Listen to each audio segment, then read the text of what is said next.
Welcome to Armchair Anonymous. I'm Danica Modkin. Nah, I can't. It's new and it's not working. Danica Monica. No, it Dana was, Monica. Yeah, it was Dana Yeah, Monica. fuck. We got to scrap that one. The prompt for this one is tell us a crazy church story. Mm-hmm. These were good. We got an array. We certainly did. You would think church stories would go a certain way, and this one really spans the globe in a fun way. Churches can be wild. And it ends really sweetly. It ended really nicely. It truly did. I remember being super touched at the end of that. I came inside and told everyone in the house that story. It was very sweet. Yeah, it was. But there's some rough ones before that, so don't get too horny for the sweetness coming your way. Please enjoy crazy church stories. Hard times come and go. Good times, take them slow. My life, I had them both. Remember one thing, you gotta know, I'ma keep on shining. Hi there. Is this Evie? Evie, it's my dog's name. Evie. Cute. Evie. That makes more sense than Evie. I have to go undercover for this. Oh, okay, great. That's a good start. Where are you at? I also feel like I can't tell you that. Great. Got it. Because I don't want to give it away. I also considered doing a incognito voice. Oh my. To go undercover, I was going to do, I used to work at a mega church. Because they're human, they make lots of mistakes. Oh, the robot was going to join us. How fun. I used to work at a mega church. Oh my God. Because they're human, they make lots of mistakes. That was really good.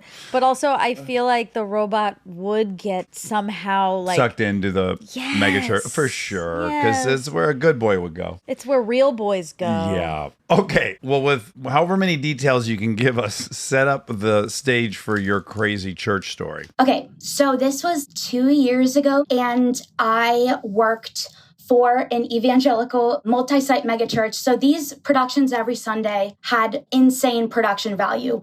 Full LED walls, lighting rigs, the fog, the band, pyro, everything, every single Sunday. Just like Righteous Gemstones? That show was a little too close to... Which is so upsetting because that show is so absurd that the fact that it's actually close to home is upsetting. That show is so amazing. Yeah. But yeah.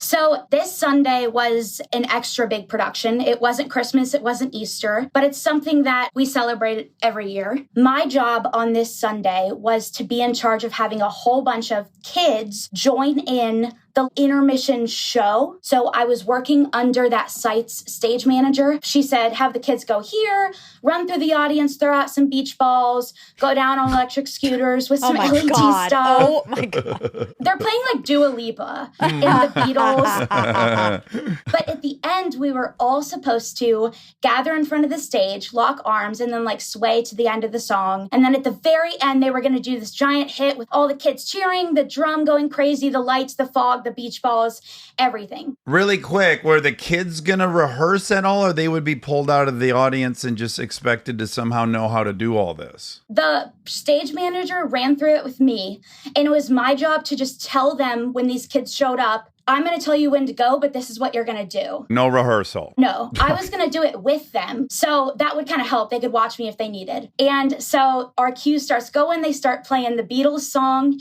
And me and all the kids, we run out, we hit the beach balls, and all the little kids line up in the front of the stage. And we lock arms and we start swaying to the Beatles song. And it gets to the very end of the song. And then all of a sudden, I feel this really hard force hit the back of my head. Oh. And my hearing just kind of goes, I can feel my head start to get really hot. And I turn around and I just see confetti falling. I had been shot in the back of a head with a confetti cannon. Oh no. I'm like, the scaffolding fell on her, or the stage. Oh, you were blasted with a confetti cannon. Yes, and that's exactly the language I used when I ran to the back of the auditorium. I didn't know what to say, so I was just yelling at my boss, holding my head. I got blasted. I can't hear anything. I got blasted. Of course, they're laughing because that's a ridiculous statement. But I was like, no, I can't hear anything. I got shot with the confetti cannon.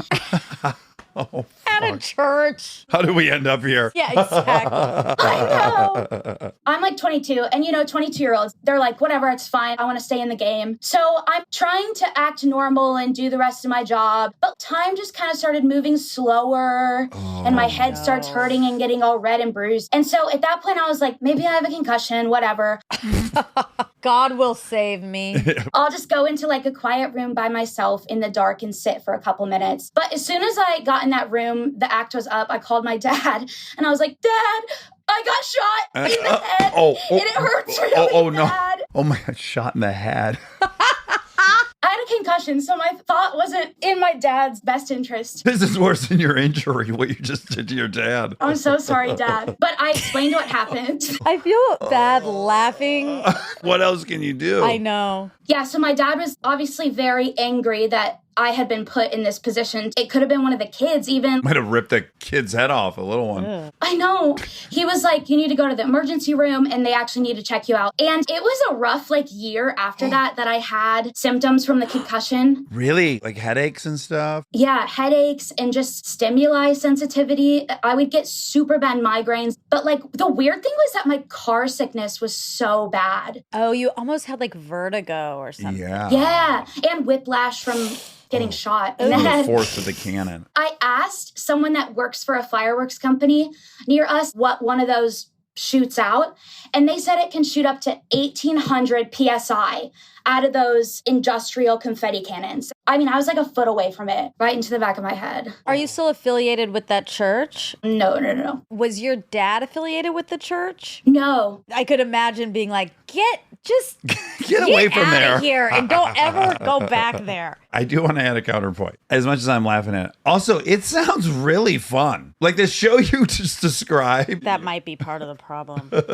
Yeah. When you're part of that church culture, it's a lot of codependency and being a good girl. And so it was hard for me to learn to advocate for myself and for my boundaries. And I would definitely listen to Taylor Swift to hype me up to Hell go into yeah. meetings and stuff. But I did end up suing them. Oh, okay. All right, great. I like that. I like that for you. Yeah, I do. They have a lot of money, those churches. They're sparing no expense on the pyrotechnics display. We now know That that. is true. So That is that's true. probably a big hemorrhage on the final. Well, that was Wow. great. I'm going to promise you're the first person I've ever met that this happened to. It's exciting to do something original like that. Yeah. Well, lovely meeting you. Thanks for Yes, telling us that thanks for story. sharing. Yeah, nice to meet you guys too. Thank you guys so much. All right, take Bye. care. See ya. We have so many young armcherries. I think it's You? It's me? Well, it must be. No. I mean, it's so endearing. I was in New York and I was walking down the street and this girl shouted at me across the street, ran over. She said she had the same birthday as me. And I was like, oh my God, happy belated birthday. How old did you just turn? And she said 23. Wow. I think I deer in the headlights her. It's 2001. It just felt 2001, wow. really very, very young. Calvin's 7. He listens to Wow. How old do you think our youngest actual listener is? Not their parents are Calvin? playing it, but that they seek it out themselves. There's no parent involvement. They have it on their little iPad. Yeah. Boy, that's really quite hard to imagine. I think my kids are too young for it. Anytime there's an actual guest I think they might really like, I did it with Kiwi Kwan. And Lincoln just now can appreciate it. They'll just still, it's so boring. Talk you gotta be at least, radio. I would feel like at least 15. I just imagine a 10-year-old sitting at their dinner table with their parents, what did you do today? And they're like, well, I took my ACE score. I learned about it on Armchair Expert. The gang's in India with Bill Gates. They don't know why they were invited. Still don't know. Here's Rick. Rick. Oh, hello. Hello there. How's it going? Good. Are you Rick? I am Rick Where are you at, Rick? in Milwaukee. What a place. Fucking Harley Davidson. Fuck yeah. The pride. You look a little Harley Davidson-esque. Sure. They would kick him out if he didn't. Yeah, I have to. I actually had one for a week and then I crashed it and had to give it away. Oh, no. That'll happen. Okay, so does your church story take place in Milwaukee? It does. Let's hear the year. What happened? Long time ago, around 88. I was 13 years old, 7th grade. Went to St. Mary's because Italian family, very Catholic. Got my communion. became an altar boy. I wasn't going to be one, but a buddy of mine said, if you're an altar boy, you get out of class a little early, so you don't got to be in class for too long. Sure. My second time was on a Sunday mass, full church, friends' parents there. It's a small church, small school. The whole school had like 120 people in it. So everyone knows everyone. Before the priest is out, Father Joe, they have me go out, light the candles. Oh, no. Huge Bible is sitting right there in the podium, candle on each side, light it with the big stick, bell. Light the first one, the wick's supposed to be flush with the bell. Come over, wick's about an inch out, falls on the Bible. It's rice paper. That shit just burned right up. This is such a cartoon. It's like a Home Alone. Yeah. Totally. I'm a kid. I'm in panic mode. So I'm like, shit, fuck, shit. Slapping and swearing. Just slapping the Bible and swearing. The whole church is like, oh my God, screaming. It's a Sunday mass. It is packed with old people. Oh, no. So finally it goes out.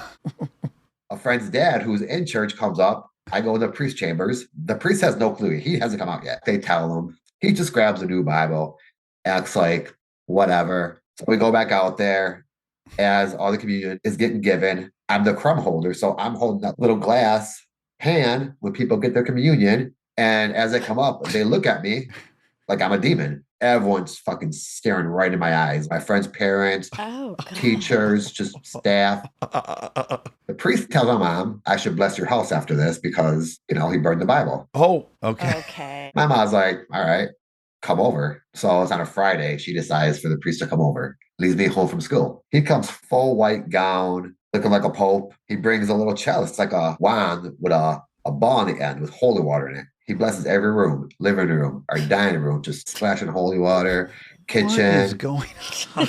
What are humans doing? Yeah, exactly. I'm like, what the fuck? Also, the irony is that it's so close to witchcraft. They're so against it. Yeah. So ritualistic. It's all the same thing. Yeah. Right. I'm a 13-year-old kid. It's like, well, okay, I made a mistake. Whatever, right?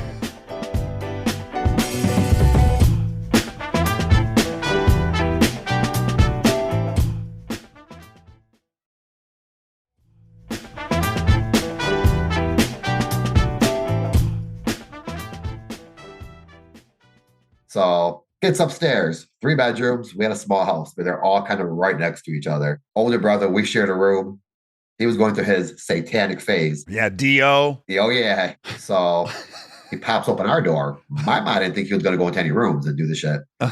My brother has a Necronomicon on his dresser. Wait, what's that? It's a satanic Bible. Oh. What a mixed household this is. We got a choir boy and a Satanist. Yeah, he was going through a stage. And then he had an inverted pentagram on his headboard, upside down cross. And on every corner of the wall, he had Leviathan, Lucifer, Satan, and Belial, all 4 demons that ruled hell. The priest cocked his hand back with the holy water, looked at my mom, looked at me. He just walked out of the house. Oh my God. He's like, I would need a fucking bucket of this holy water to hose this place down. There wasn't enough holy water at all. Oh, that's so funny. He tells my parents I'm possessed. I need to see him 3 days a week. They don't try to kick you out of this school, though? Oh, they tried. If I didn't go and see him 3 days a week, I would have had to leave. Oh, my Lord. Ew. Nope. Oh, then I have to see him 3 days a week in his creepy chambers, which is dark as hell. It's wild. So that passes. I couldn't do any altar boy stuff for a good 6 months. Finally, when I got the chance to again, me and my buddy went down there to do it in the chambers. We get everything ready, like the wine, the host, everything. Sounds like you're throwing a party. I know. So I can't believe you still wanted to do it after all this. I know. We pocket some of the host and drink some of the wine. Oh, You don't know about any of this. Well, we bring it back into our classroom. We have flip-top desks throughout recess. We come back in. My teacher decided to look through all of our desks. He finds me and my buddy have just a shit ton of the hosts, the little wafers, all in our desks that we took. At that point, I am pure evil. They don't want me into school anymore. My trip got canceled to Six Flags. Why Wow, wow, Oh, wow. my God. What a crazy story. I just love that there's a Satanist in the house and an altar boy. That can't be beat. That's so 80s. That would never happen in the 90s. I had to share a room with a Satan worshiper. Yeah. It was crazy. I mean, that's something else to just go like, I'm really sorry. You're going to have to sleep in this room. Your brother's older and he picks the decor. Yeah, It's exactly. a Satanist Oh, that's den. funny. Oh, Wow. boy. Well, that was great, Rick. Thank you. Yeah, thanks for sharing that. You are welcome. Absolutely. Also, before we go, my wife, huge fan. Oh, would she like to say hi? Oh, she would love to say hi. You mind if I bring her in? Yes. Yeah. Make sure you give her your headphones so she can hear us. Hi. Hi Hello. there. I am so excited. I have listened to you guys forever, every day. Shout out to my friend Bobby Joe. Oh, that's so nice. Thank you. Nice to meet you. You too. Monica, I have to say, I loved that you tried a Fajoa because I actually have a Fajoa tattoo on my arm. No way. Yeah, it's like homage to a trip to New Zealand 10 years ago when I took my kids surfing there. So I was very Awesome. excited. And I did enjoy it. Great taste. Well, it's so nice to meet you. Please thank Rick for us. That was a great story. Yeah, he's nuts. Okay, take care. All right, thanks. Bye. Bye. He was so unique. Yeah, that was funny. I couldn't tell who was our narrator. Is he a rascal or Right. You and know? it turns out he was a rascal. He wasn't a good boy. Her friend Bobby Joe. It's such a Midwestern I name. know. And the way she said Yeah. it, too, was so like Fargo. That was an older armchair. Rick. God, we span. Well, he and I were the exact same age. 7th grade, 88. Old. Actually, probably valueless in the demographic. What's the demo? 2 to 6. 2 to 6 years old. That's our full demographic. It's a nice drink. Matcha. We've traded because you got a coffee I got a cappuccino. and I got a matcha. That's a swap. You've been getting matchas. Yeah. I've been up in these streets And I've getting been matchas. getting cups of chinos. Well, I guess there's nothing new to observe here. It's I'll all, go back to my it's all old internal news. ruminations. Hello. Hi. Hello. It is 12:33 at night for me. Oh. Oh, it is. Where are you? I'm in Moscow, Russia. No Wow. way. Okay, so what fake name should we give you? Whatever you choose. I think something really ironic. Ashley. Yeah, like a Southern name. Yeah, that's funny. Okay, so Ashley, you have a wild church story, and you're currently in Moscow, which is blowing my mind. For some reason, I didn't even know if this was possible currently. Listen, there's a lot of things that don't make sense about my life, so I just kind of go with the flow at this point. Should I just get into the story? Let's hear Yeah, it. let's hear it. So it's not an actual church story, it's a monastery story. Ooh. Oh, okay. That's acceptable. A little bit of background. My grandpa is a priest. My dad is very religious. My parents are very religious. They would send me to a lot of church camps during my youth. So this story takes place at a church camp in California. Oh. I grew up in California, which is why I listen to you guys and I speak English. Oh, Okay. wow. What age did you come to California? I was born there. I moved to Moscow at 18. Oh, wow. Okay. All Okay. right. All right. So this is a California church camp story. Didn't see that coming. Yeah. Exactly. It was my second time at this specific church camp. I had my kind of love of my life at the time. It was a very toxic cycle. So I would see him every 6 months. I would just kind of get over him, and then I'd see him again, and the cycle would start again. That lasted for 2.5 years. So I'm 16 at this church camp. It's like 110 degrees every day. You're wearing jeans, you're wearing t-shirts to do manual labor. At the time, it was me, my friend Elizabeth, my friend Sam, and my friend John. So it was kind of a quadruple. So Elizabeth with John and then me with Sam. Second to last day, Elizabeth and John got together. They did their shenanigans. And then the next day, the word gets to us. So Sam, we're kind of hanging out in this hammock in this very peaceful place. Priests and monks are kind of among us. Are you canoodling? More or less, yes. Oh, wow. Right in public. Yeah. Okay. At that point, there were no people around us, but people could walk in on us very, very easy. we were hanging out and he's like, we gotta keep up. And we start making out, whatever. And then at one point, he's like, let's go somewhere more secluded. And this is kind of in the more mountainy region of California where they have the old gold mines. So we go up to a gold mine. We start making out. And he's like, will you go down on me? Oh, okay. I'm like, sure. But it's my first time. Okay, you said that. That was brave. I'm glad you said it. Most people try to act like they've done it. That's what I would have done, yeah. I like to be quite open with those kinds of things. So we figure it out. Mind you, it's not even noon at this point. Okay, wow, it's early morning delight, yeah. We finish our thing. We go have lunch among the priests, among the monks, as if nothing happened. Next day is the last day when parents start picking us up and everything. My dad comes to pick me up. I'm kind of saying bye to my friends. And then most of my friends leave at this point, and I keep texting my dad. I'm like, hey, where are you? What's up? What's happening? He doesn't respond. Another half an hour goes by. I keep calling him. I keep texting him. Nothing. At that point, I get pissed because I'm like, hey, Dad, what's up? You came here to pick me up. I'm 16. I'm angsty. Another half hour goes by. I start getting worried. And then I see my dad coming out covered in dirt, covered in blood, covered in scratches, just looking miserable, frankly. I'm like, what happened? He likes to explore. He's been camping, just very outdoorsy guy. I'm terrified of where this story is going, but continue. You should be.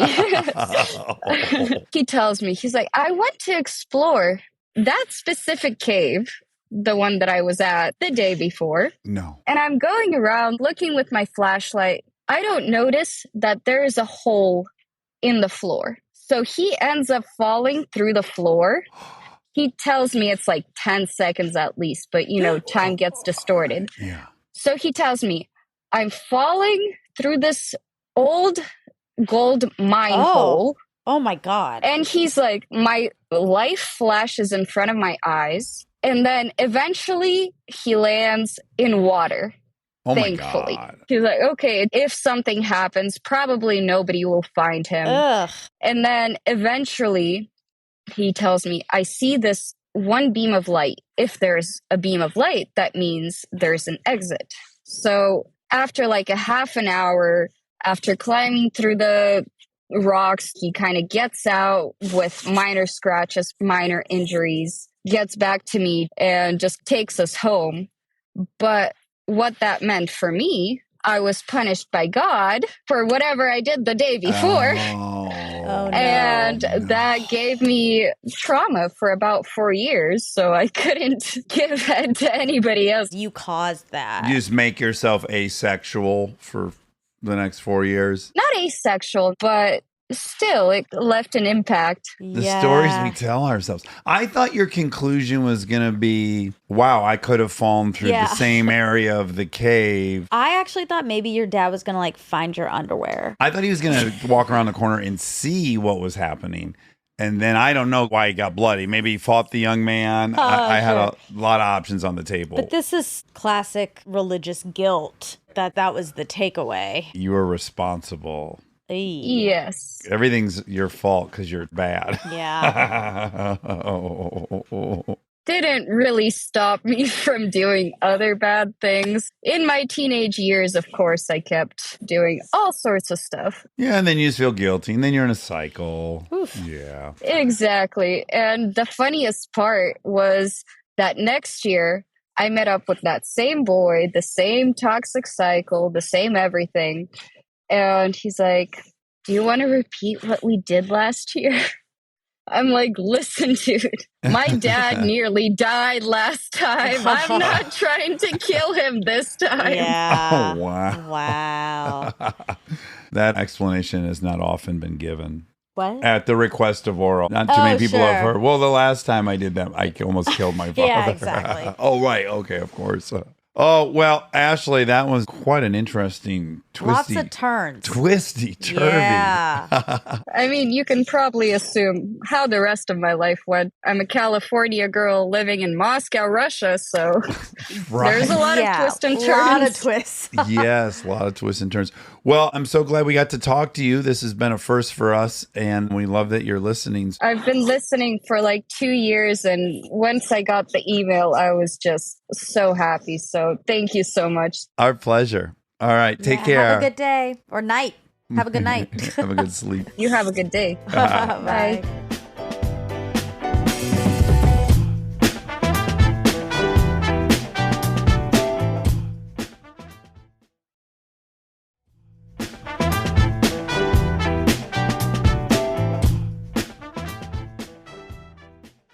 I was tripping out sometimes. I got this fantastical in my head. I'm like, well, I constantly am talking out about Putin.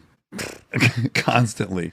Is this a like... Oh, you thought it was an infiltration? Yeah, like somehow they just hooked to our computer. Oh, God. You know, I had some kind of fantastical thoughts about espionage. Which Well, I told you to not say that. Say what? Oh, Putin. Yeah. Well, I've done it on Kimmel, you know, right into the camera. Well, you've done it here a lot, and you say you want to fight him and stuff. I do. I do. Yeah, I stand by that. No, we'll cut that. I was like, is she a double operative? Is she a single operative? What's going on? Is she allowed to call someone on Zoom in Russia right now? Right now, I was surprised by that. Like, does that mean anyone can communicate out of Russia with liberal media? I mean, that seems crazy. Yeah, probably. Liberal media. Meaning minimally critical to Russia. Western media. Oh. I wouldn't have thought it would be that I easy see. to call the Washington Post from Russia and describe what's going on. But clearly you could. And I guess how would they?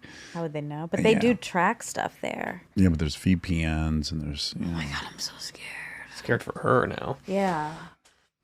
Oh no. I felt like, are we betraying the Ukrainians? Exactly. Not her fault. My better angels was like, no, the people that live there. They didn't choose. A lot of them are against. We should have asked her if she was against Putin. And then said, then we can continue. Yeah. She can't even answer that question. God, Are you critical? What a fucking horrible situation. I also would not think you could listen to our show in Russia right now because he's trying to keep this narrative going that they're like defending themselves against Ukraine, which is such horseshit. No one agrees with that. They couldn't let that info get in, could they? Are the people not even interested to look? Maybe we should do a prompt on that for next month. Call us if you're a double operative? Wait, no, we should do call us if you've ever been undercover. But they'll be anonymous, but that's good. You know, just what percentage of the country's been undercover and then the odds that they listen to the show? What do you mean? I bet a lot of ex-CIA and stuff listen. Our Armcherries? I just don't know how we would get a full episode out of that, but I'm happy to put the prompt out. And You then we can... never know when it's going to be good. Kind of like a wild card prompt. Yeah, wild card plus if you've been undercover. I think you'd be surprised. Well, I'd love to be. Let's do it. Get some like witness protection people. Yeah, exactly. I think a lot of people would qualify. Some reporters go to school and then they put on incognitos. Actors. No, not actors. Kevin Bacon went to that Boring. school in Utah to learn about Footloose. Ugh, I hate that movie. Uh-oh, cut that. Wait. You don't want You Footloosers I don't want coming him to after hear you? this. You hate Footloose? Yeah, I don't like that movie. The original. Well, it's not the movie. I hate that song. Okay. No, why are... Oh, I just want... There's a lot of songs in it. No, the main one. Yeah, okay. I got you. Because another popular song from that movie was I Need a Hero. Oh, yeah, I know. For the tractor scene. And he's got to be strong and he's got to be... You like that one though, right? It's fine. Yeah, it's fine. I don't like it all that much either, but I don't dislike it. What happened just now? If it's infiltrated, it's already happened. Oh, there's no going back. Yeah. Oh, my God. Whatever happened, happened. I hope she whispered some like messages at the end of it after she logged That off. activate. Stop, you guys. They can hear us. All right, here's Melissa. Oh, man. What if Melissa's Ukrainian? Hi. Hello. Hi. Oh, wonderful. We can hear you. You're in a closet. How are you? I'm great. How are you? Really, really good. We just had a real giggle before we signed on with you. Oh, I love that. Yeah, sometimes we get the giggles and it just happened. Do you mind if we ask where you're from? Do you want to guess? I love when you guys guess. Yeah, you're rarely asking this question. I was just wondering if you by chance were from Ukraine. Oh, that's okay. Okay. No. Okay. Okay. All right. I'm not. I wouldn't have guessed that. That wouldn't have been my guess.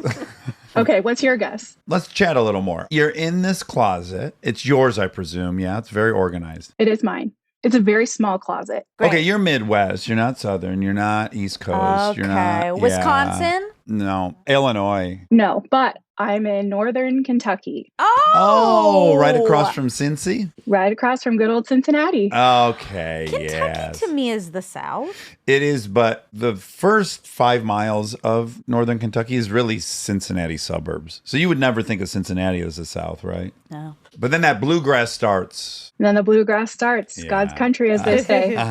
Although that's not where I'm from, and it's not where the story takes place. I'm from San Diego originally. Nice. Wow. Very neutral. Right around the accent. corner from us. Yes, Is that where the story takes place? it sure is. Oh, great. Let's hear it. The story takes place in San Diego at a church. Obviously, this is a church story. And we're going back to 1997. Okay, great. Fast math. Monica's 10 and I'm 22. Whoa. That sounds weird. And I'm about 12. Okay. Right in the middle. I'm right in the middle, 12 years old. And my family lived about 3 houses away from our church growing up. So we were like very involved. We could walk there. My mom sang in the choir. So we knew lots of people, and it was just like a really special, great community. So I was an altar server growing up. So I would help with the service and get everything ready and carry the book, all the things.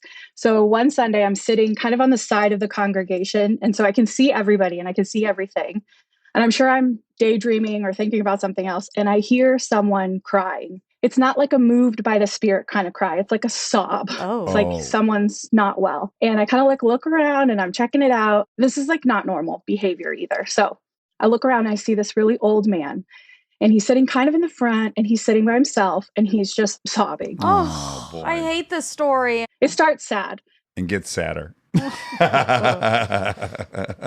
We all go our merry way. We come back the next week. I'm there again. Same thing, almost like same time, same channel, sobbing again. Oh. So I'm like, something is not right with this poor man. Like, I'm not really sure what it is. So I go home. I remember talking to my mom. My little 12-year-old heart is just broken for this poor guy. So anytime my mom would sense conflict or if we needed to express our feelings, she'd be like, why don't you just write a letter? So she's like, well, why don't you write him a letter and see what he says? So I write him this letter. And I don't even know what like a 12-year-old offers to like a 70-year-old man. I don't remember what I put. I'm sure I put something like, hey, I see you here every week and I see that you're really upset. If there's anything I can do for you, like I'll pray for you. So sweet. So I remember giving it to him the following week. He was there, same thing. I think I just like gave it to him, kind of like scurried away. I'm sure I was nervous. So then the following week, I see him again and he comes up to me after church and he's still crying. And he tells me that his wife died and she was the one who would typically go to church. And sometimes he'd go with her, but like not often. And she loved it. So he felt like really close to her being there. And it was just like very emotional for him. And so we just became friends. I sort of adopted this old man. It's like an adopted grandparent. This is like a movie. This is It like a is. sweet, sweet movie.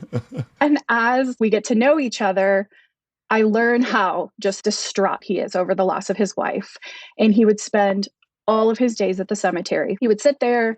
And I remember going with him one time to her gravesite after church one Sunday. We like went together and he was like listening to tapes of her voice in his car. Wow. Like he was just like so sad. Oh.